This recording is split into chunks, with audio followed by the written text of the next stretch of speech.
श्रावण सोमवार की कथा के अनुसार अमरपुर नगर में एक धनी व्यापारी रहता था।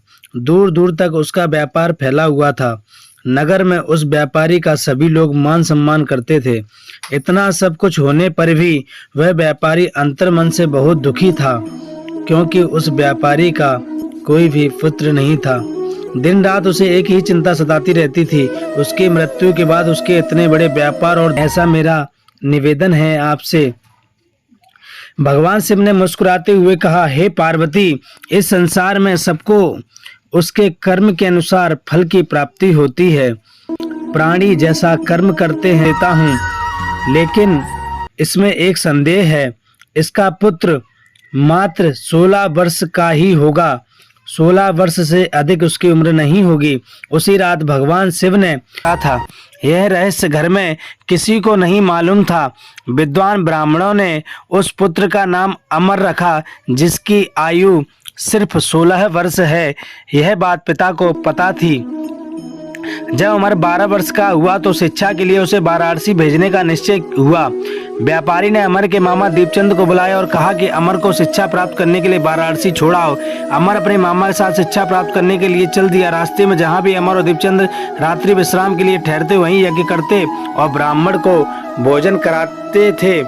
लंबी यात्रा के बाद अमर और दीपचंद एक नगर में पहुंचे। उस नगर के राजा की कन्या के विवाह की खुशी में पूरे नगर को सजाया गया था। निश्चित समय पर बारात आ गई, लेकिन वर का पिता अपने बेटे के एक आंख से काने होने के कारण बहुत चिंतित था। उसे इस बात का भय सता रहा था कि राजा को इस बात का पता चलने पर कहीं वह विवाह से इनकार न कर दे। वर के पिता ने अमर को देखा तो उसके मस्तिष्क में एक विचार आया। उसने सोचा, क्यों ना इस लड़के को दूल्हा बनाकर राजकुमारी से विवाह करा दूं।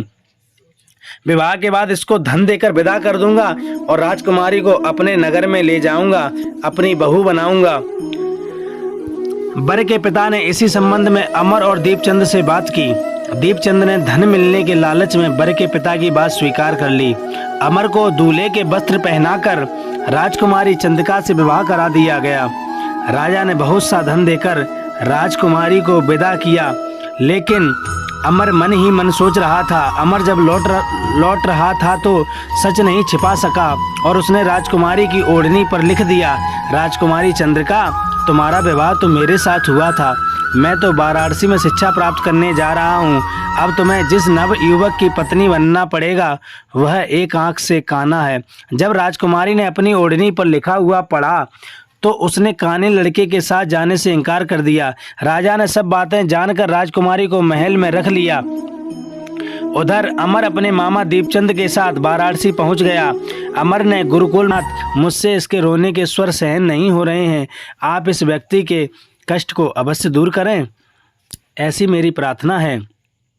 भगवान शिव ने पार्वती जी के साथ अदृश्य रूप में समीप जाकर अमर को देखा तो चलते हुए उसी नगर में पहुंचे जहां अमर का विवाह हुआ था। उस नगर में भी अमर ने यज्ञ का आयोजन किया। समीप से गुजरते हुए नगर के राजा ने यज्ञ का आयोजन होते हुए देखा। राजा ने अमर को तुरंत पहचान लिया। यज्ञ समाप्त होने पर राजा अमर और उसके मामा को महल में ले गया और कुछ दिन उन्हें महल में रखकर बहुत सा धन वस्त्र देकर राजकुमारी के साथ विदा किया। रास्ते में सुरक्षा के लिए राजा ने बहुत से सैनिकों को भी साथ भेजा। दीपचंद ने नगर में पहुंचते ही एक दूत को घर भेजकर अपने आगमन की सूचना भेजी।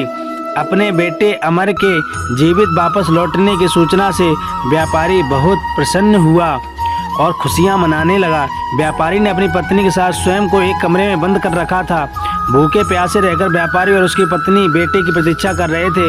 उन्होंने प्रतिज्ञा कर रखी थी कि यदि उन्हें अपने बेटे की मृत्यु का समाचार मिला तो दोनों अपने प्राणों को त्याग देंगे।